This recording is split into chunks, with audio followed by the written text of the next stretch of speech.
जय हो गुरुदेव। जय गणेश महाराज जी की। ओम नमः शिवाय। हर हर महादेव। जय जगन्नाथ जी। जय माँ भवानी। जय गंगे मैया।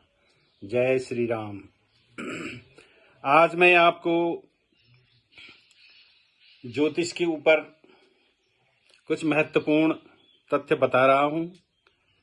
जैसे कि आप सभी लोगों को पता है कि ज्योतिष में यूजुअली हम लोग राशि को लेकर के ही अपना जीवन का जो भविष्य फल है उसको निर्धारित कर देते हैं। जैसे कि आप देखते हैं टीवी में कई प्रोग्राम में भी ज्योतिषाचार्य लोग जो है विभिन्न लोगों की कुंडली के आधार पर उसका फलादेश करते हैं। तो मित्रों, ज्योतिष एक बहुत बड़ा विज्ञान है और इसका गूढ़ अध्ययन, इसका विस्तृत अध्ययन करना बहुत ही आवश्यक है। मेयरली जन्म कुंडली को आधार बनाकर उन ग्रहों की स्थिति को देखते हुए हम उसका फलादेश अंतिम नहीं कह सकते हैं। जैसा कि गोचर में आजकल उदाहरण के लिए बृहस्पति जो है वो गुरुदेव बृहस्पति, देवगुरु बृहस्पति वृष राशि पर हैं, जो शुक्र की राशि है। लेकिन अब क्योंकि बृहस्पति जो है वो शुक्र की राशि पर है, तो ये आवश्यक नहीं है कि वो शत्रु राशि में बैठ करके ही कुछ नुकसान करेगा या निगेटिव फलादेश होगा। वो डिपेंड करता है कि आपका गुरु जन्म कुंडली में कहाँ पर है, नवांश में कहाँ पर है, दशमांश में कहाँ पर है, सप्तमांश में कहाँ है, त्रिशांश में कहाँ है, षड्वर्ग शुद्धि क्या है उसकी, सप्तवर्ग शुद्धि कहाँ है। इस सब का अध्ययन करके ही हम परिणाम पर पहुंच सकते हैं। दूसरी बात यह है कि जो गुरु है वो कारक पंचम का है, लग्न का है, नवम का है। तो ऐसी स्थिति में यदि किसी का गोचर में इन स्थानों पर बृहस्पति महाराज विराजमान है, वो चाहे शुक्र की राशि पर ही क्यों नहीं हो, वो बहुत ही शुभ फलदायक होने वाले हैं। जैसे किसी का लग्न वृष राशि है, लग्न भी बृहस्पति है, तो देवगुरु बृहस्पति उसके लग्न में है। ऐसी ही अन्य राशियों के हिसाब से किसी का वो पंचम में आएगा, किसी के वो नवम भाव में आएगा गोचर में, अपनी राशि के हिसाब से। मान लीजिए आपकी मकर राशि है, तो मकर राशि वालों का वो वृष राशि पंचम में आ रही है, तो मकर राशि वालों को बृहस्पति पंचम में है, तो ऐसी स्थिति में बृहस्पति उसका शुभ फल देगा। इसके अलावा जन्म कुंडली के बाद आते हैं आपके नवांश, दशमांश, द्वादशांश, त्रिशांश। ऐसी जो है ये षड्वर्ग बनते हैं और ग्रहों की स्थिति कहाँ कहाँ कैसी है।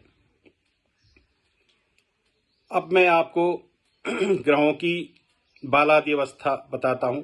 हर एक ग्रह जो है 30 डिग्री तक चरण करता है, विचरण करता है, 30 डिग्री तक जाता है प्रत्येक ग्रह। अब उसकी पीरियड ऑफ रोटेशन जितना फास्ट होगा उतना ही ग्रह जो है वो फास्ट मूवमेंट करता है। तो जैसे चंद्रमा काफी 2 दिन में ही अपनी एक राशि, कहीं किसी किसी राशि पर 3 दिन चंद्रमा रहते हैं, तो चंद्रमा का फल, त्वरित फल, शुभ अशुभ, ये सब चंद्रमा के अनुसार मिलता है।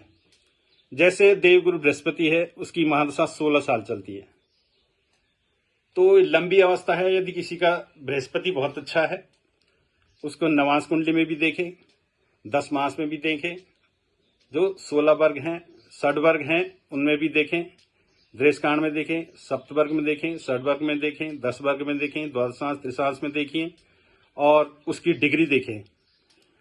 मान लीजिए कर्क में बृहस्पति उच्च का होता है, अब वो कितनी डिग्री पे है उस डिग्री के हिसाब से, मतलब 30 डिग्री तक उसका मूवमेंट होगा लगभग 1 साल में, यानी 1 महीने में 2.5 डिग्री करीबन वो चलता है।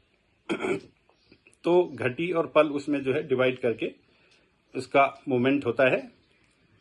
तो बृहस्पति जो है वो किस राशि पर कैसा है, आपका कितनी डिग्री पर है, उच्च का है या सम है, किसी का नीच का है। तो नीच भी डिग्री के हिसाब से होता है। मान लीजिए चंद्रमा वृष राशि पर उच्च का होता है, लेकिन वो खाली 3 डिग्री तक उच्च का होता है। इसके अलावा जो ग्रह 30 डिग्री या 28, 27, 29 तक जिसकी जन्म कुंडली में होगा वो आत्मकारक ग्रह बन जाता है, वो आत्मकारक होता है। और आत्मकारक ग्रह जो है वो सब ग्रहों का राजा होता है। यदि किसी की कुंडली में आत्मकारक ग्रह उच्च का हो, नवमेश हो, नवम स्थान का मालिक हो, दशम का मालिक हो, चतुर्थ का मालिक हो, लग्न का स्वामी हो या नवम का स्वामी हो, ऐसी स्थिति में ग्रह जो है बहुत शुभ फल देता है, शुभ फलदायक होता है। इसके अलावा डिग्री के ही आधार पर ग्रहों की स्थिति होती है। बाल अवस्था, कुमार अवस्था, युवा अवस्था, वृद्ध अवस्था और मृत अवस्था। कुछ कुछ ग्रह जो हैं जैसे ज्यादा अधिक राशि क्रॉस कर लेते हैं, 30 डिग्री तक मान लीजिए, 22 डिग्री, 25 डिग्री, 27 डिग्री, तो वो मृत अवस्था में आ जाता है। अलग अलग ग्रहों की अलग अलग स्थिति है।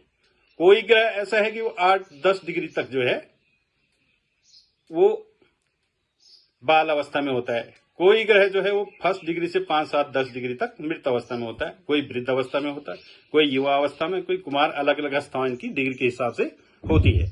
इसके अलावा ग्रह जो है वो किसके नक्षत्र में है, ये भी सब इंपॉर्टेंट है।